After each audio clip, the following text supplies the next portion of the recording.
Hey everyone, it's Michael Wright. I'm back again with another Virtual Adventure Guides video. Today we're going to be learning how to build a campfire and a little bit about fire safety. Let's get started.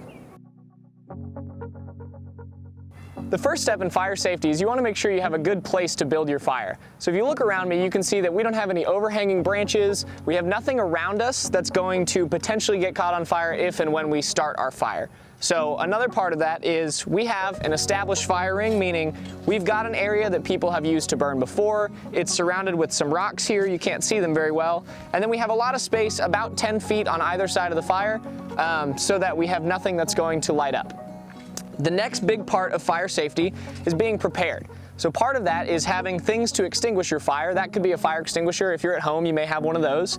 But mainly if you're outdoors, you might not have that. So you can have a bucket of water, very important, and you'll have a shovel to help bury some of those embers. And lastly, before you even start to think about building a fire, you want to check with your local regulations to make sure there's no fire bans in effect so that you can actually burn something. If you don't know how to do that, you can go online to whatever local officials you have. It's usually your fire department, and you can just type in Highland Village, Texas burn ban, and it should pop up and you can be able to check. If you can't find it online, you can always call your local fire department or non-emergency line and ask if they have one in effect. Once you've done all that and you're ready to start, then we can start focusing on building our fire. So once we've made sure that we can be safe in building our fire, we can start gathering some materials to get it started. The first thing you're going to want to look for is what's called tinder. And tinder is going to be some dried leaves, maybe dry grass. It could be newspaper. Dryer lint is something that I like to use. Anything you have that's going to burn really quickly. And I also like to include in there any stick that's going to be smaller than your finger. And again, that's what we call tinder, and that's going to be our first step in building our fire. After you've got all your tinder together, and you're going to want a big pile of that, you can gather what's called kindling. Kindling, I like to think of it as anything that's a little bit thicker than your finger, but smaller than your wrist. And that's going to help it start to burn a little hotter, get the flames a little bit bigger. And that kind of looks like this. The last piece, and this is what we all think about when we get to our fires, is what's called our fuel. And our fuel is anything that's going to be bigger than our wrist. For now, if you guys are building these in your backyards, let's be careful about trying to not make something too big. And let's look at just, your standard log. It's about as thick as my wrist, and that's what we're going to use as our fuel. Once you have all those things together, you're going to need a way to light the fire. We're going to go over a couple ways. I'll probably just show you the easiest way today. However, you can use matches. Anything will do there. You can use a lighter, maybe a grill lighter or a cigarette lighter if you have that. And then you can also use flint and steel, which is a little bit more challenging, but I think, and maybe in a later video, I'll show you guys how to use the flint and steel. So once we've got all of our stuff, we've collected our tinder, our kindling, our fuel, we're ready to get started. Now, before we do that, what I think is really important and what a lot of people miss in making a successful fire is a lot of times we think we just need a ton of fuel. We just throw fuel in the fire and it's going to work. It's not always the case. What you really need is you need to have a couple different piles already set and ready to go so you can keep your fire going. And that means a lot of tinder and a lot of kindling. Okay, so to start out, today we're just going to do one of the easiest fires. Later on in another video, we'll talk about some different types of fires and what you can use them for. But today we're just going to start with a teepee fire. To do that, you're going to do exactly what it sounds like, but you're always going to start with your tinder. So we're going to take some of our dry leaves and some of our dry grass and kind of, mix it all up, make a nice, what we call a tinder ball. And we'll just set it down here and try to spread it out just a little bit because you're going to want oxygen. Oxygen is what's going to make your fire burn, so you want space for the flames to get up and going through all the tinder. So you'll take all your dry leaves and your grass, make a little space there, and then you're going to take all of those tiny tinder sticks that you've got and you're going to start to lay them out over your tinder or your grass as a little teepee. And it may take some time, but this is kind of the fun part, is getting your fire all set so you can throw a match on there or a lighter and watch it burn. And again, what's really important here is you want to make sure that you leave space. If you put too much on your fire at one time, you're going to smother it, meaning it's not going to have any oxygen and it's not going to be able to burn.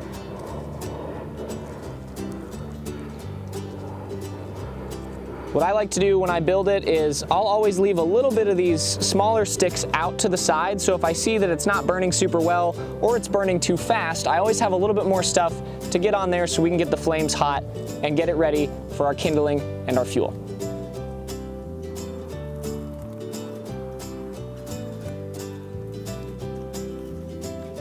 And you may not get a perfect teepee shape, and that's okay. That's part of the fun here.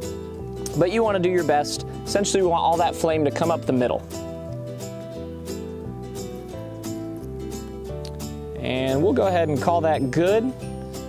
So for our tinder, we'll take some of those extra sticks and make sure they're out of the way so they don't get burnt, set them off to the side, and then we'll grab some of our kindling. And remember again, your kindling is those sticks that are about your finger size up to your wrist, and we're gonna lay a couple of those over the top as well.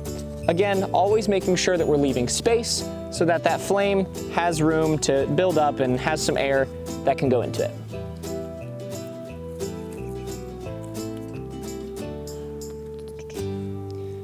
All right, so we'll leave some of that kindling off to the side. We're gonna call this good. We can say that this is a pretty good teepee.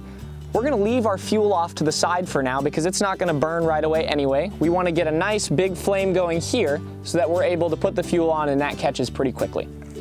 So once you're ready, and again, parents, make sure that the fire area is safe. You've got your water in the background, you've got your shovel or your fire extinguisher, whatever you're using. You've checked the fire codes, all that stuff. There's no burn ban in effect, and that we're gonna be safe when we do it. One last thing is before we light our fire, it's always important to make sure that we're only burning things that should be burned. So we're not gonna burn plastic, we're not gonna burn trash, we're just gonna burn things that we've found that are natural. So our sticks, our grass, our leaves. Newspaper is fine as well to help you get started. But we always wanna be safe and we wanna be respectful of nature and our environment. So we're gonna go ahead and get started. I've got a little bit of dryer lint because things are kind of wet today, and I'm just gonna cram that in there and we'll use a match. We'll keep things easy. And hopefully, if we've done this right, I actually only have one match in the box. We can make a one match fire and we won't need anything extra.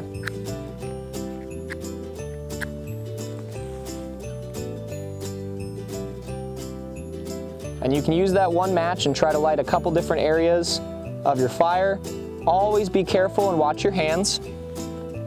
And once you've got a little bit of a flame, you're gonna wanna blow into it. Give it a little bit of oxygen.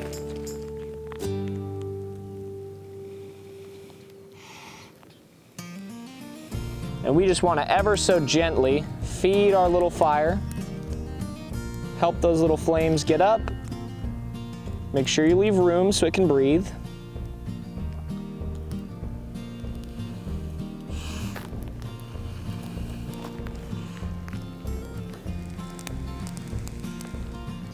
You'll notice when I breathe in it, you can get a good flame going because we're adding oxygen.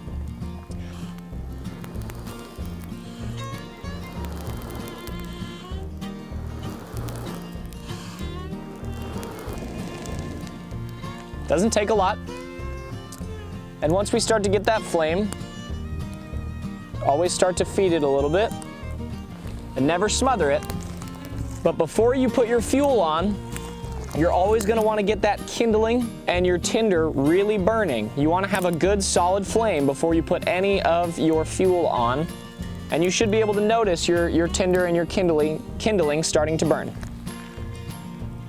And once you've got a good flame, it's always okay to add a little bit of extra. What we never want to do is never take anything out of the fire. So don't try to move sticks around. Once they're in and we're gonna leave them there.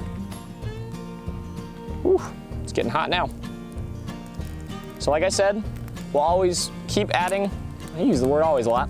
We'll keep adding our kindling until we get a good flame going. And I'm gonna move a little bit further away because it's getting hot.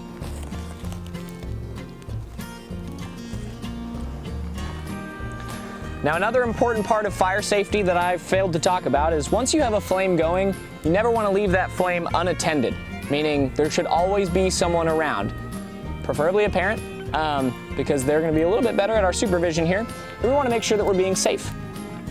So before anyone walks away from the campfire, you need to make sure that either your campfire is completely put out or you always have someone watching it.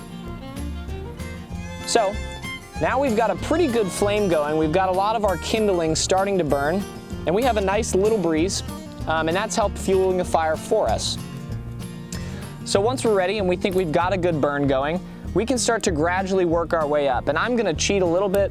I don't wanna jump right to our fuel because I don't think it's gonna burn very well. So we'll find something a little bit smaller and gradually work our way up. Thankfully, I've got a lot of stuff around me because I'm sitting in a fire pit. And we'll start to add some larger sticks. We can move around a little bit. So what we're gonna do is our last part of the day, and the most important part, is we're gonna put our fire out. And you may say, oh, I'll just dump a bucket of water on and we'll walk away. kind of right. But there's a few more steps that we want to go through to make sure that our fire is completely out and that we're going to be safe moving away from it if we're leaving our campsite or wherever we are, so that we don't start another fire that we didn't intend to. So we've got our fire burning. Usually you can just let it burn down, let everything burn out, and then you can do what's called a cold out. So we're going to grab our bucket. And what we want to do when we put a fire out is we want to get water over every single ember that's there. So pour a little bit.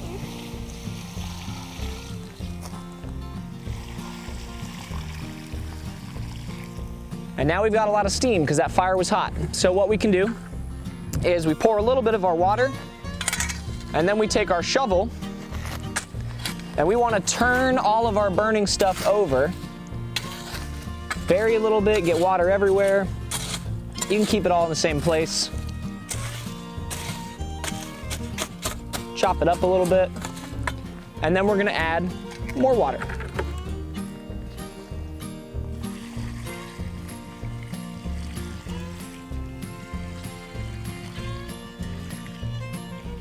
And you want to make sure there's no visible embers, and the only way you can do that is by turning it around a lot, especially if you have a bigger fire. Some of those bigger logs, embers will hide on all sides of them. So we're going to take it, we'll stir it around.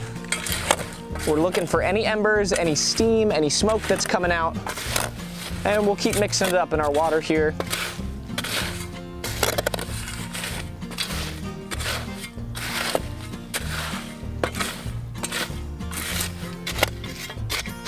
And before we walk away, the last step that I like to do to make sure that we have what's called a cold out is everything's burnt out. So we don't see any more steam, we don't see any smoke, we don't see any embers, and we think we're ready to go. Now, this is the last step, and always be very, very careful when you do this, but if you kind of hover your hand over, you're gonna try to feel for any hot spots, and don't touch anything yet, but you're just feeling to see if anything is warm still. If it's warm, you'll get another bucket of water. I don't want to run down to the lake just yet. If it's warm, you'll pour more water on, you'll stir it up with your shovel a little bit more, and you're gonna keep going until you are confident that you could put your hand in this pile of what was your fire, and that you won't burn yourself, but it'll be cold to the touch. I think that we're good, because it was a pretty small fire, so I'm gonna go ahead and show you, right? We felt there's nothing hot here, so we can touch it, and it's cold. I'm not burning my hand, moving things around, and we are all set. Hands will get a little bit gross, but that's okay. You can always wash them off later. And that's the last step in our fire safety video. Again, always make sure that you check with your local authorities before you burn anything, and be safe and have fun. See you next time.